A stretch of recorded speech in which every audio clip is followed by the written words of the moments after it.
I audible? Can everybody hear me? Okay, great, excellent. This is the story of my life. When I was very young, I was a huge fan of Superman and all the other comic heroes, superheroes who were around. And I actually loved wearing towels and jumping off sofas, tables, and increasingly higher objects, hoping that I could fly. That hasn't changed. I still hope that someday I'll be able to fly. I'm going to talk today about, if I can get this to work, about social, why it's serious business. All the images that I'm going to use in here are my wallpapers, and these wallpapers have been discovered at different times, typically on Reddit. And if you guys aren't on Reddit, please get on Reddit. It's a great place to be, great place to find stuff. The only problem is I don't know who's come up with those images because but I'm using them anyway. I want to focus on the big picture, and the way I see it, the big picture is that audiences are consuming content differently. I touched upon it yesterday when we were sort of sitting on here, but I spent around 10 years in journalism, and I was part of the newspaper and my TV channel at a time when everybody in there was trying to figure out how to get younger people to read their newspapers or watch their news channels, etc. Because younger people weren't reading newspapers any longer, and increasingly, if you look at all the IRS numbers or whatever stats you want to use over the last 10 odd years, 15 years, the amount of time spent reading a newspaper or watching news television has fallen dramatically. So, does that mean that people aren't sort of getting access to news? No, it just means that they're getting access to their content differently. And I think this is the basis of almost all the activity that you see around digital and social and new media and all of these other terms that we keep coming up with. But this is a simple truth. If we assume that this is a truth, then so my entire, well, at least the last 4 years of my life have been based on this being true. If it turns out to be wrong, let me know.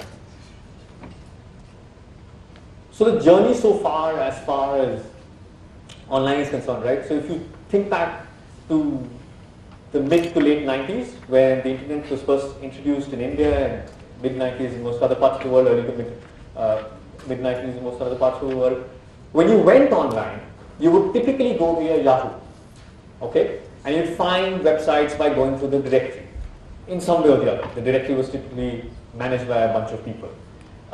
If you had your own presence, it would be on a place like GeoCities. And I'm sure there are people in here who remember BBSS, but I'm not going to go back that far. But typically you would have a very scary looking GeoCities page.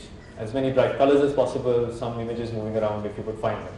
And the only way to sort of advertise online was using display ads on Yahoo or on Rediff, and Rediff has been around for ages now. That changed to when you started to have search. So Google changed a lot of things. So now you went to Google and you searched for something that you wanted to find. That also changed the way that websites got made. So most corporate websites earlier were just translations of their brochures, and then they started to become they started to have forms of some sort or the other. Perhaps a search bar, certainly a contact form, so you could sort of send an email. And you started to see a lot of search ads. But what's most interesting is protocols. How many of you were on chat? Just raise your hands.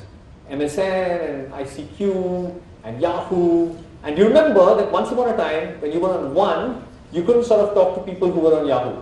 Right? So if you had 3 or 4 chat windows open at the same time because you need to talk to all your friends and all of the others. And then one day, suddenly, they could all start talking to each other. What changed was something called XMPP, which is a protocol, which basically was a sort of language that everybody agreed that we can talk to each other using this language. And a lot of what I call Web 1.0 was all about building, if websites are islands, then you sort of spent a lot of time building bridges between them. You know, content was sort of siloed, resources were siloed, people were siloed, right? And you went online to look for information. In the last 5 years, that's changed. So we discover content today. I typically find new websites or news articles using a service like Twitter or Reddit or StumbleUpon or some other social aggregation news gathering service. I sort of don't go to Google for stuff always, and most of us don't. Facebook is becoming the homepage for many of us, our first protocol when we sort of switch on our computer. Instead of search ads, you're seeing a shift in spend to social ads. And instead of protocols, we move into APIs. And I want to spend some time on that, but not right now. So I'll come back to APIs. But an API is, if you think about it, it's like having a bunch of switches that are available to you, plugs and switches, and you can sort of plug in and get information and let information flow back and forth, right? So we'll sort of spend some time on that. But that's the journey so far. So this is where we are today. So Web 1.0 was all about protocols, right? So bunch of acronyms which mean very little to most of us sitting in this room. But one of my personal heroes, and I'm sure he's a hero for a lot of us, I love this slide that Steve Jobs has used multiple times. It's road signs, and it says, and he kept making this point that we stand at the intersection of technology and liberal arts.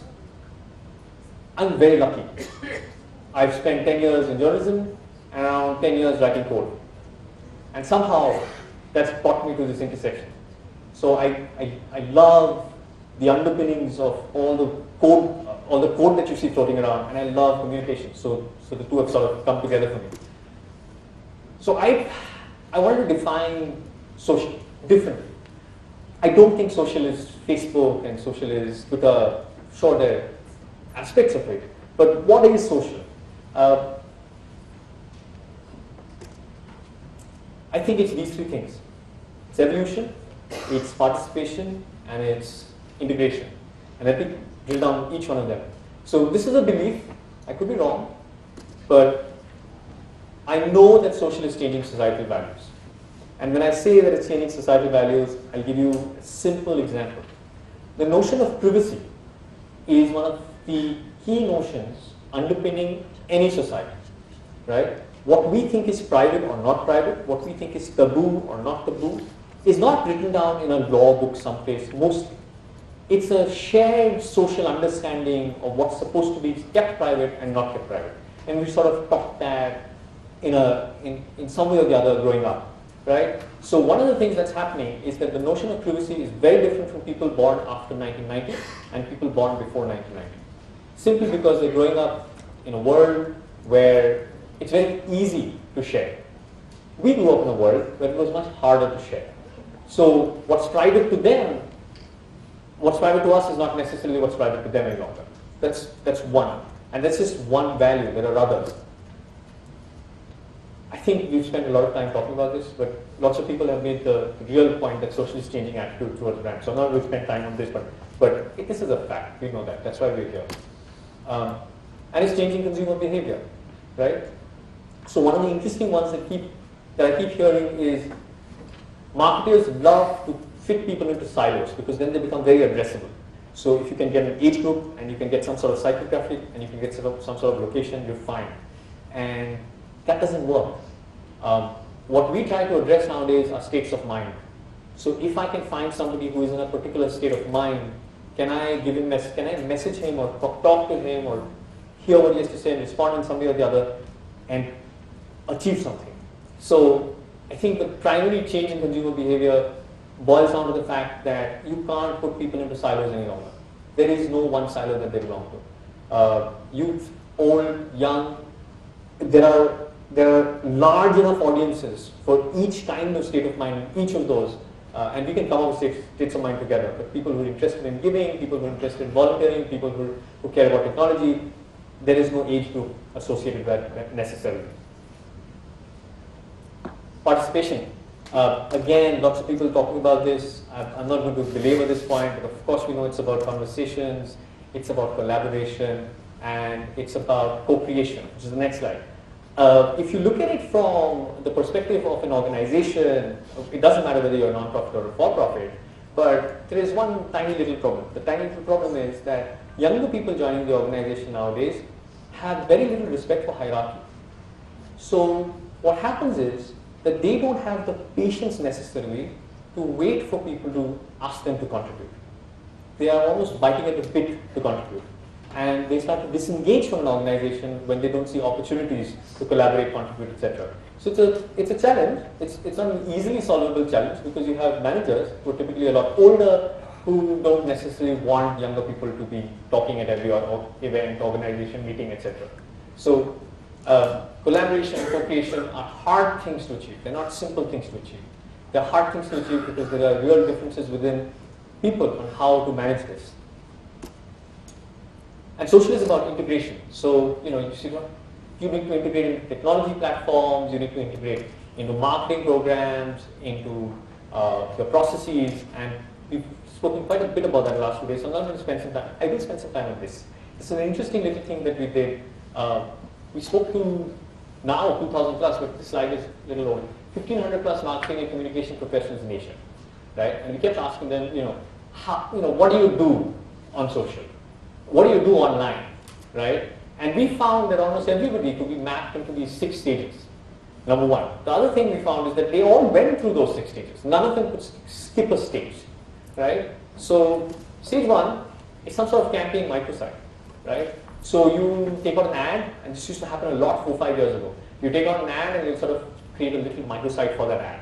You'll still have campaign microsites coming up on a regular basis. Everybody does it. There's nobody who doesn't do it. But this is typically the first thing that people look to do online. The second thing is that they create a Facebook fan page or a Twitter account of some sort. Some social media outpost will go and they create an account. And then they realize that nobody's following them or that they don't have enough people out there. 96% of brand pages, one statistic that I found someplace, I think Seth Rogen or someone, 96% of brand pages on Facebook have less than 10,000 people following, right? So if that's the case, what do you do? So they all go to stage 3 is where they create some sort of contest or app. So they're all giving away iPhones and iPads and what have you. And that's fine. It's a good thing to do. I'm not saying it's a bad thing or a good thing, but that's pretty much what everybody does in stage 1, 2, and 3. It's stage 4, 5, and 6 where things start to get interesting. So the first thing that people start to do is integrate social into our own platforms, so your own website. Levi's, if you go to the Levi's website and you look at clothes out there, you'll see which friends of yours have liked those clothes, right? There is a game called Karma Kingdom where if you go and you decide to play the game and you can sort of buy stuff and money will come directly to an Akshaya Patra or somebody else, right? I don't think Akshaya Patra participates, but that's the objective of that game. The point is the moment you start to integrate at a technical level, it starts to get very interesting. Whether it's content aggregation or what have you, but you will do that on your own platforms first. The second, stage 5 is when you start to integrate social into marketing programs.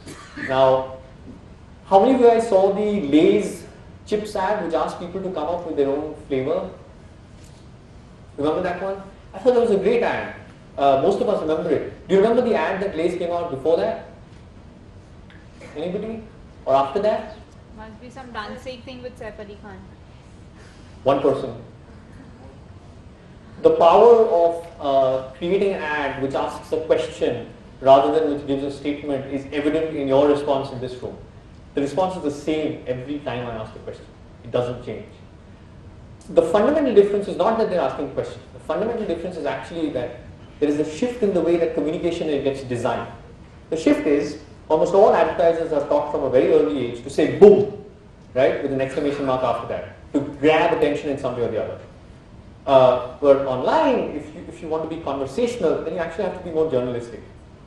And by that I mean present all sides of the story, perhaps not give a conclusion, perhaps leave it open to interpretation, perhaps allow people to contribute back in some way or the other, be willing to put up with letters which accuse you of being terrible, biased, prejudiced, etc., etc., etc. And to make that shift from one kind of communication to the other is extremely hard, especially for someone who's been, who's done it for his entire life. For them to make that shift, it's not going to happen overnight. Stage 6 is when you start to integrate social into your processes. And Dell does this really well. I don't know if you've seen Dell Idea Storm. How many people have seen Idea Storm? Great, someone to show an Idea Storm video. How many of you have seen Dell's Employee Storm? Again, maybe 1 or 2? So I'll show a video. If there were more, I wouldn't have shown those videos. But what they're doing out there is they're saying, how can I make my various aspects of my business more social? Perhaps my customer service, perhaps my innovation processes. Is there something that I can do which allow, especially on the support front, the people who use Dell computers all the time, they figure out how to fix things, right? So if I ask a question, I don't have to go through an IVR and ask, then have a customer support guy who will go through a complete script before he gets to the answer. I could simply ask a question someplace and they'll give a response. And let me tell you exactly what they're doing. So 24/7, they listen anytime anybody complains or says something about Dell, they know. They'll raise a support ticket right then and there. And your response, somebody in Dell is going to respond to you where you ask the question. It could be on an obscure forum someplace, right? That's stage 6 because they've created a process of customer support where social ties in. It's very hard to do. So they started to ask customers ideas on, tell us what you want implemented. I've had backlit keyboards on Apple computers for a really long time. This is again, Dell does a lot of this because they made a commitment to doing this. But the simple point is that when you start anything that's social, it's not about marketing. The marketing bit of it is just one of the things that you could possibly do. Being social is a mindset, right? Which requires you to evolve, both you and your organization, to be collaborative and to cooperate, right?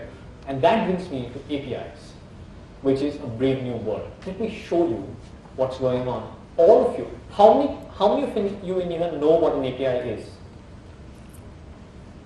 It's a better smattering than normal. And how many of you have used, those of you who know, how many of you have used an API of some sort or the other? Excellent. How many of you have used a Facebook plugin on your blog or on your website? So every one of you who raised your hand has used an API, right? How many of you have used a Twitter feed plugin on your blog or website? How many of you have embedded a map, a Google map someplace?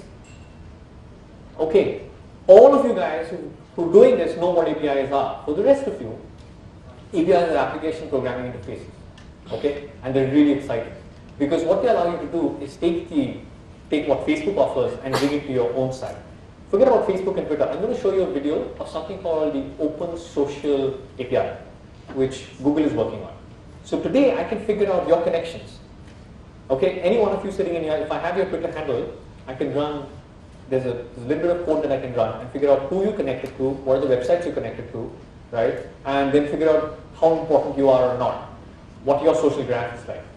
Okay, so I'll show you that video. I didn't download it off YouTube. And I will leave these 3 links with you, because these are 3 places that you can go and find out more about APIs.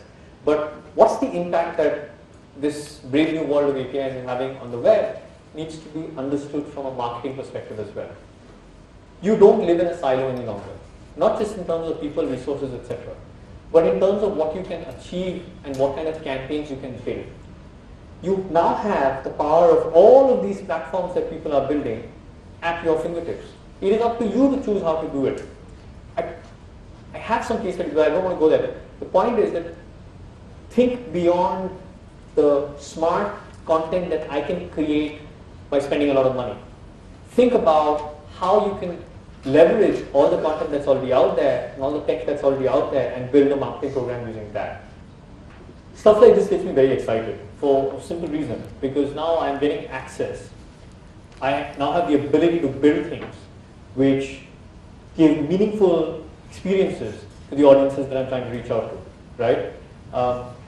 Okay, so how does that apply? So let me jump into my oversimplifications. I'm going to focus on B2B and I'm going to focus on social for nonprofits. That's the way I see it. What you offer if you're a business and you're reaching out to other businesses is you're trying to do 2 things. You're either trying to trade or you're trying to sell some sort of expertise of some sort or the other, right? For the traders, I have nothing. For the guys who are trying to trade some sort of expertise, say that you're experts at something or the other, what you're basically saying is that you know something that they don't.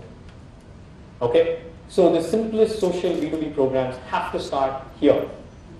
Can you start telling people things that they don't know? And can you do it on a regular enough basis? That's it. That's my oversimplification for social for B2B. And social for nonprofit, I think, boils down to one very simple thing, impact, which means most nonprofits make a difference of some sort or the other in other people's lives. So the relationship that you share with an audience is going to be of 2 sorts. You're either going to make people feel better about themselves by allowing them to donate or by allowing them to volunteer. So you need to set up donation programs and volunteer programs. And they need to feel like they've made a difference. So you need to celebrate the guys who've actually donated or volunteered in some way or the other, tell their stories and use those stories as a method of reaching out to other people. That's a social program for non-profits. I know it's an oversimplification, but it's a starting point. It's very easy to sort of say social doesn't work for B2B or social only works for B2C. B2C is easy because B2C you spend a lot of money, and most companies in the consumer space spend a lot of money any which way establishing relationships with people, with audiences. So these are the two things based on what we were talking about yesterday that I thought I'd share. I'm going to leave two things with you. One is my colleague Gaurav Mishra, his Marketing Hall of Fame. It's a bunch of 50 case studies. I'll share it on Twitter right now, a link to that so you can download that and check that out. The other is this deck itself, and I want to share this idea with you. I'll tell you what that number is, but when I was asked to come here, the first thing I did, I went to the Akshaya Patra website, and I thought that you just have to pay 675 rupees to feed 1K. So I said, okay. So I paid 675 rupees of my card, and I thought I can do that every month. Not very hard to do. I spent more than that on a meal when I go out to eat myself. And if I if I adjust, I'm a geek, so I sort of built a little Excel sheet, and I said, let me see, so let me adjust every year for inflation, and I did that, and I said, okay, that's still not a lot of money. Then I said, let me double my contribution every 10 years, and I assume that I live till around 80, between 70 and 80, average lifespan of well-brought-up Indian boys nowadays. So by the time I die, 4,000 kids will be benefiting every year. It's a simple model. That's my transaction number for the first one. So I thought, just start, just $675 a month off your credit card. Not too much. Okay, questions if you have any. Before I say questions, hand as well.